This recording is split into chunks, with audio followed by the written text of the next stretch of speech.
Good morning. It's Saturday afternoon. I've got a bunch of things I'm going to be working on the Travelall today. First of which is to clean all the rest of the insulation off of the firewall, wire wheel off all of the old seam sealer and stuff that I sort of put on blindly last year.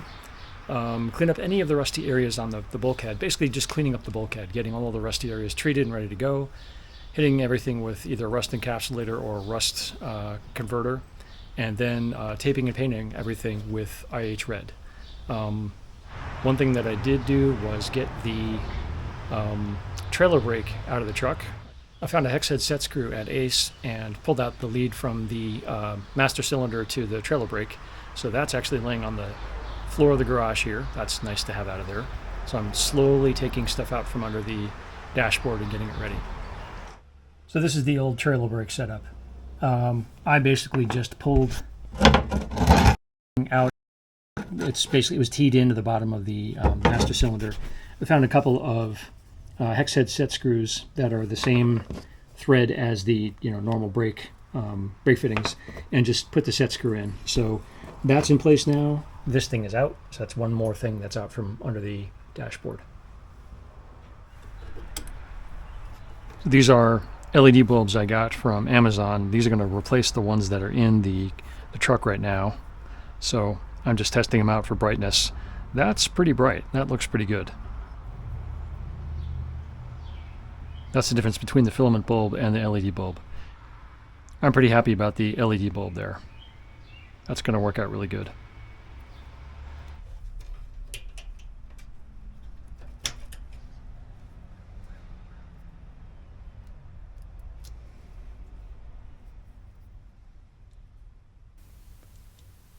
I'm going through each of the connectors here, sanding the contact points on each one, and replacing the filament bulbs. I think this is 200 grit paper and a wire brush.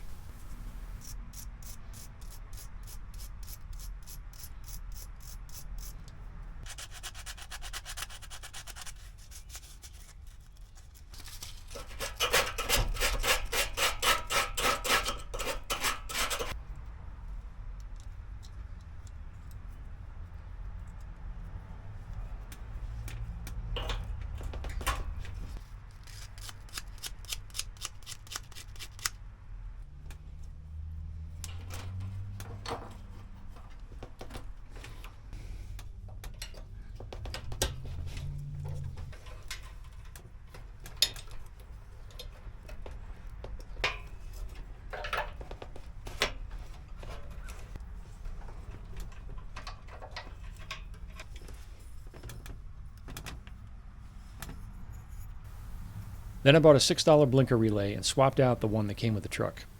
I figure it's cheap insurance while I can get to this easily.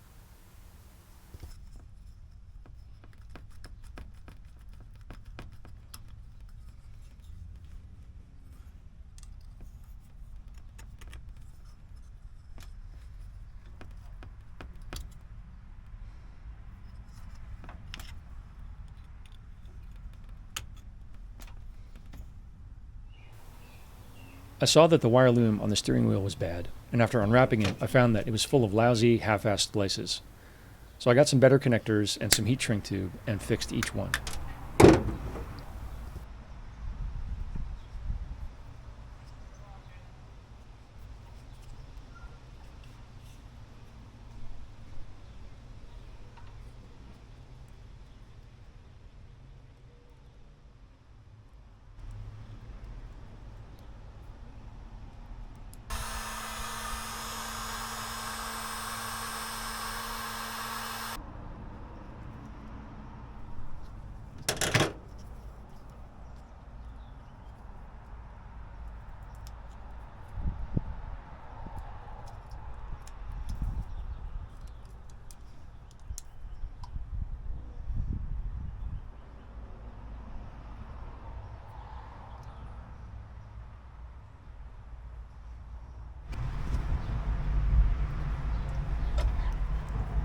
I just cleaned up all of these wires in the wiring loom.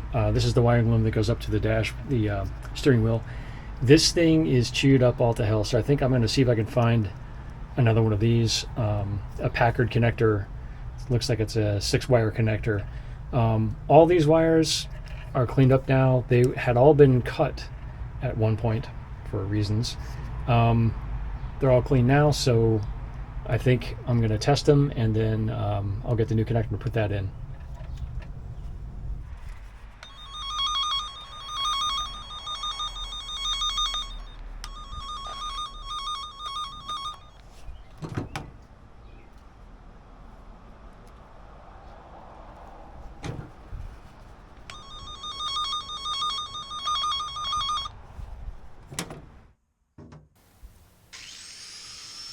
What I'm doing here is cleaning up the backside of the welds I put in last summer on the cowl project, cleaning up the seam sealer that went on really crappy, and prepping it all for paint.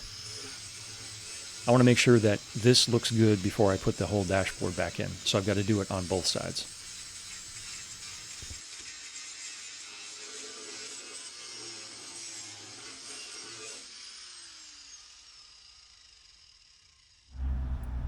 As I've been working on the truck, I've been trying to figure a couple of things out, one of which is what were the weird black, they were like butyl patches over top of the transmission tunnel. So I figured while I was in here cleaning up, I would investigate further. I basically scraped and cleaned off one of them, and it looks like what they did was at some point somebody got in here and cut notches 1, 2, 3 in the transmission tunnel, but then never did anything with them. They're just cuts. They just end. One there, and one there. I've cleaned this one off with brake cleaner because this butyl or whatever it is like super, super tough. I think what I'm going to do is put a couple of tack welds in here and then find a better way to seal it. What were they doing? And the only other thing I can think of is, maybe they were going to cut part of this out to put a hump in here for the PTO that they never wound up using. Who knows? I have no idea. I haven't taken this panel off. I think I'm going to try that today and see what the other underside of this looks like, just for giggles. Other than that, I've cleaned up that side. I'm just waiting for the rest stop to cure, and then I'm going to hit that with some paint. I've wire brushed down this section so it's nice and smooth. I'm going to hit that again with some rust converter. I'll hit the bottom section down there with some rust converter, and I'm cleaning up the firewall back there. So that's what's next. All right, I pulled this off. This is as I expected it would be. I spent some time cleaning up the joints here, so I'm going to wire wheel down this stuff. I'll start at the edges here. I'm going to use the hammer and dolly, tap these in a little bit, get them cleaned up, and then start welding the back in place.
Here's where the welding stands. It's not professional bodyman quality, but the gaps are sealed up, and there's no more sticky tape all over everything.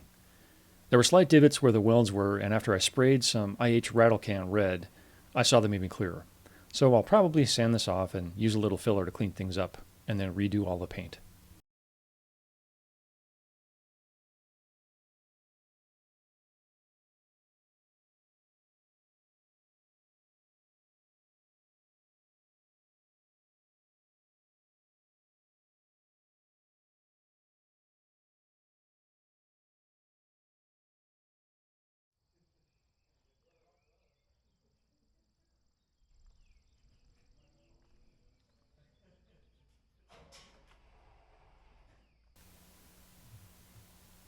The next day was a work day with some international friends.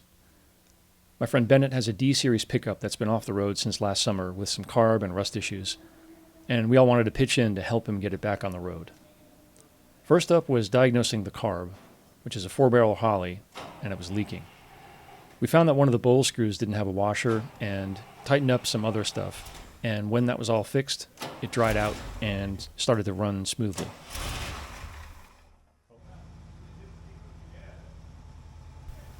He let it idle in the garage for a while and pulled it backwards so that the exhaust would vent outward through the door.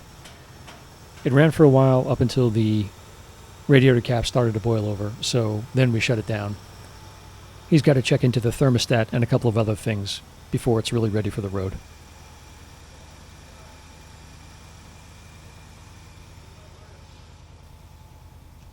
Next up on the list was cutting out and repairing some rust in the windshield cowl on each side, which is apparently a common problem on D-Series trucks. He already had pulled the windshield out, so it was easy to split the work up to both sides. He got started on the passenger side while I got all of my welding gear together, and then we started cutting the bad metal out to try to see what was underneath. It was kind of dicey because there are a lot of compound curves here, but we were able to use a cutting wheel that had been shrunk down to get into the really small sections.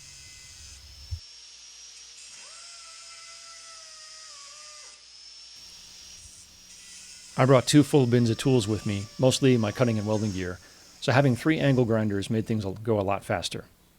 Bennett took one side and I worked on the other. In about a half an hour, I had everything cleaned up and I was cutting and bending a patch for the passenger side.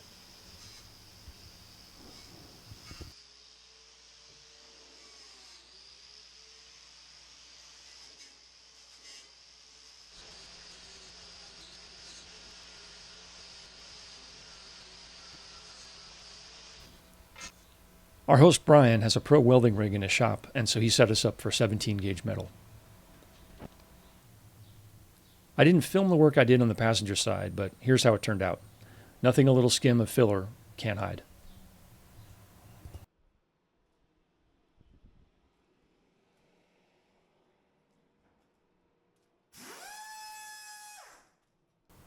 The driver's side was a little worse, so we had to fill an intersection before we could repair the outer skin. There are about 6 layers of steel at this part, so it was tricky getting in there to cut the bad stuff out. Here you can see Brian's Dodge cab and frame. He's deep in the middle of this project.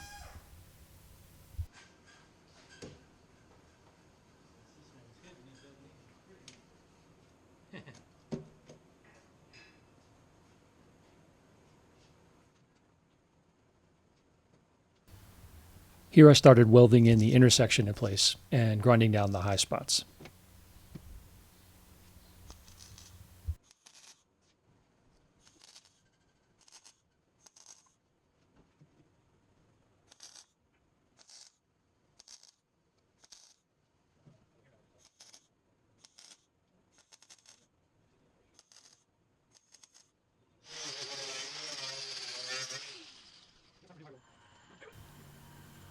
When that was done, Bennett taped it off and sprayed it full of encapsulator.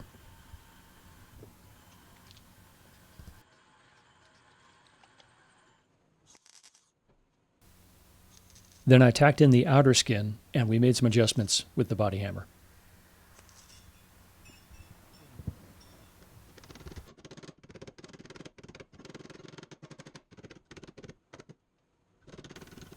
Our host Brian has an incredibly nice shop. It's a big pole barn with a really serious electrical service, so he's got all kinds of high-powered tools.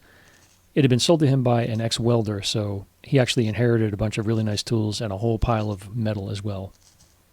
Brian is an old-school Scout guy, too. He had a Scout 2 for a long time in his driveway, and then wound up selling that to buy a Wagon Master that he worked on for a couple of years.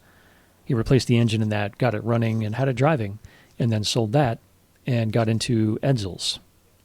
He worked on an Edsel for a couple of years until he sold that, and now he's just got his dad's Dodge pickup, which by all accounts is more than enough of a project.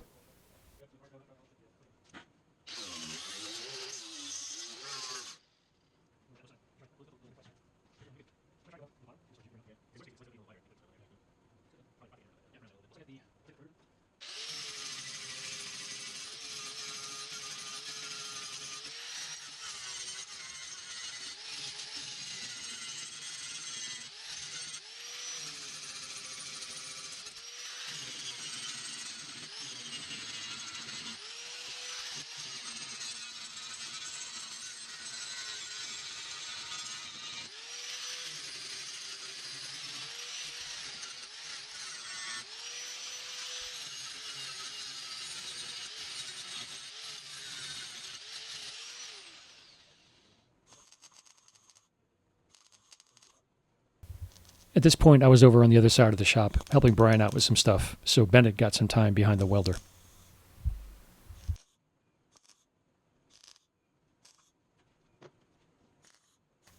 By the time we all shut down for the day, the driver's side was patched and ground and covered in a coat of primer.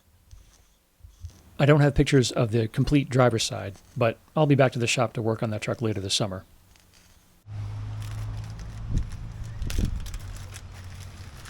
I just got a bunch of stuff in the mail from a supplier. It's a bunch of Packard 56 supplies for the truck. The big stuff is this 56 connector, which is basically the replacement for this thing. So I'm going to put that in now. We're going to see how that goes. I'm actually going to need a couple of tools, I think, but you can see here, I got it the other way around. It goes like that. That looks pretty good to me. I'm pretty psyched about that. I'm going to test it on the connector over here, which is this guy, and flip it over. Goes right in. It's a little loose. I think once the actual plugs are in here and the metal makes contact with these things, it's going to stay in there pretty good. So let's give that a shot and see how it works. Alright, so first thing I'm going to do is take my glasses off because I can't see a damn thing. I'm getting old. I'm going to start pulling these out one at a time. So these are a little tricky. You can see that this thing is basically disintegrating in my hand. And what I'll do is just line it up with the right connector so I know which one's going where. So that one's going in there. Oh, you know the other thing I'm going to do before I even finish this? I'm going to use some sandpaper and I'm going to clean off each side of these so they're nice and shiny, and I don't have to worry about bad connections later. So, if we're looking at this way, that one should go right in there, like so.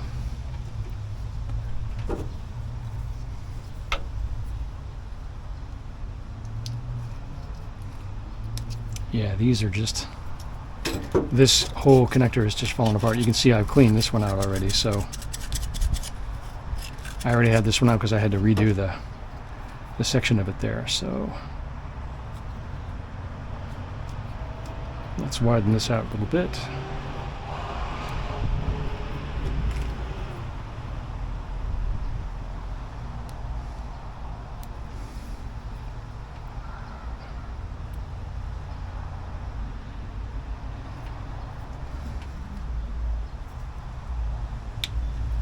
There's a good snap to that. Next one is this. Feel a click. Looks good. Now the bottom two. That's better. There, click. Nice. So that's what the new ones look like. That's what the new connector looks like. There's the old connector that had seen its better days. So yeah, this is looking really good. I'm really happy with that. So I will tape up this loom so that these are nice and neat later on. And the only other thing, that connector still looks good. This is the, I'm trying to remember what this one is for. It's marked on the other thing. All right. Happy to have that in place. And the other thing I was going to do is the same thing over here with this connector. There is a three-way connector. Where is that connector? I mean, I could, if I wanted to, I could replace this. This dimmer connector actually still looks good, so I think I'm going to leave it. Why mess with it? All these other ones look okay, so I'm not going to mess with them. This is a two-way. That looks fine.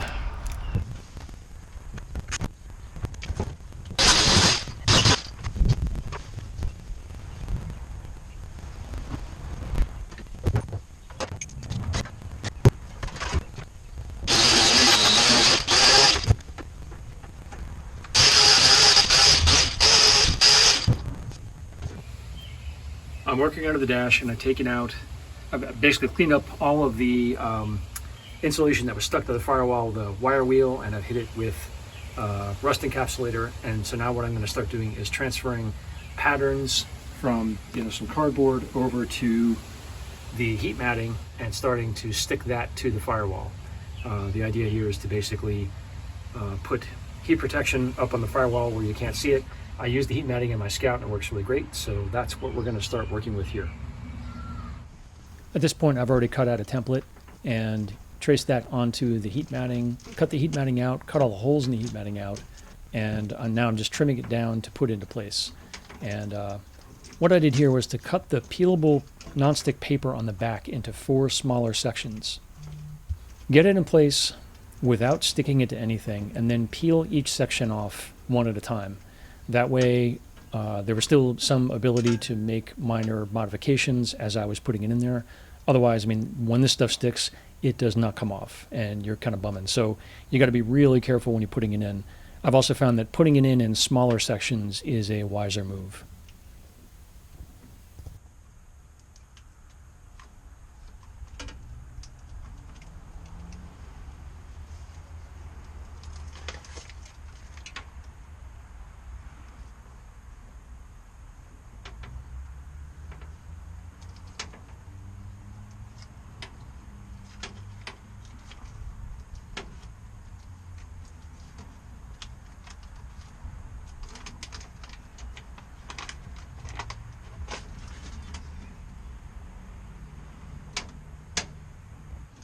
So speeding things up here a little bit, I think I've got the top corner already stuck, and I'm just peeling off the other 3 quadrants and then laying things in place and getting it all set properly.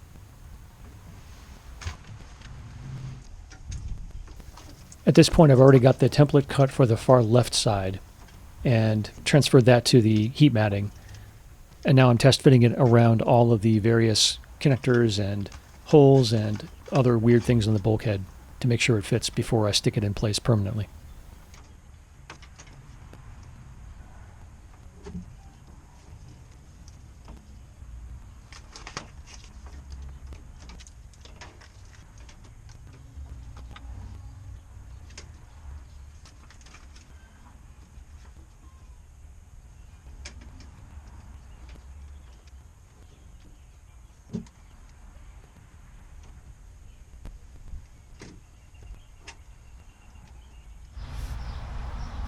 I've got 2 panels of the sound deadening in so far. It's wrapped up over top here and it's down the side. I've got the grommets are all open, the plugs in the firewall are all open, this one's open, and then the two mounts for the ductwork are open here. I don't think there's anything in the front here that needs to be done.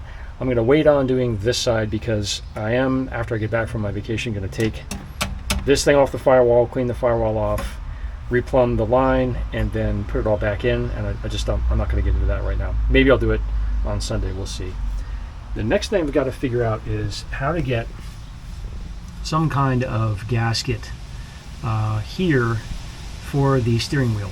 I don't know what used to be there, or I don't know what came there in the original truck, but I don't want to put anything over top of it until I know what I'm supposed to be doing with it. So I'm going to wait on that one for now. I can probably, I can put a panel in over here next, so I'll probably do that. I'll put a panel in over to the left here and just run it down. I'm going to run it down to basically where this section of the firewall comes up, or the kick plate comes up. I'll just run it across the front there.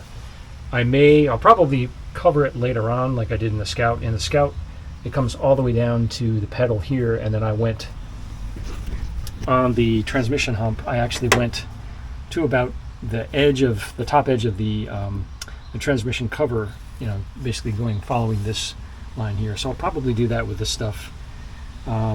Maybe eventually I'll get carpets for this. I don't know, we'll see. But I'm going to stop there because this part of the floor I've got to cut out later in the summer and replace. That'll be another whole project. So yeah, that's what's going on right now. So I figure I should show you the heat matting that I'm using. It's Coolit Thermatech. I don't remember which is the name of the maker or which is the name of the product. I think it's Coolit by Thermatech. I use this for the Scout. You can see, I'll show you up front here. The temperature difference between the firewall and the heat matting was about 15 degrees. I checked it with a infrared thermometer, and it may not look great, but it's a huge quality of life improvement for the truck, especially in like August when it's just broiling. It's incredible how much heat comes through that firewall. So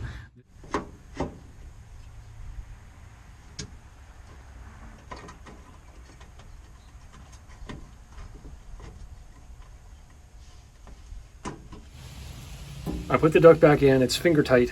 I'm gonna have to probably take it back out again in order to get that grommet out. I'll have to take it out, of course, to get this whole thing out, because I really want to take an afternoon and try to just clean up that whole mess.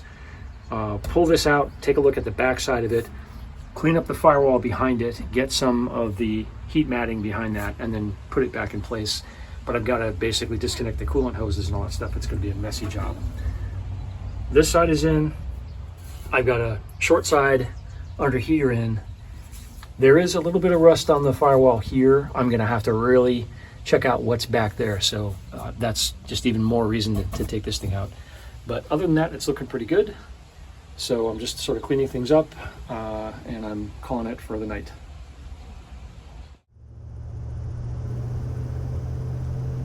Now I'm going to leave you with a little bit of ASMR from a trip down to southern Maryland that I took over the weekend.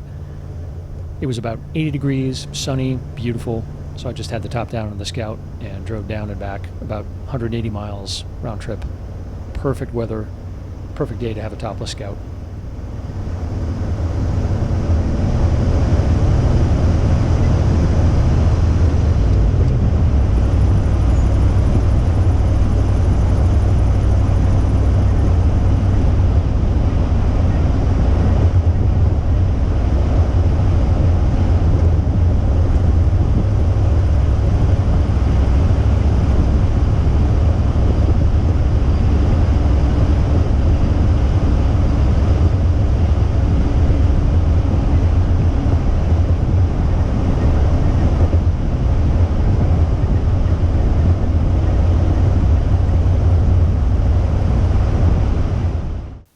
If you've made it this far in the video, you might be interested in some merch I've got for sale on threadless.com to keep this project going.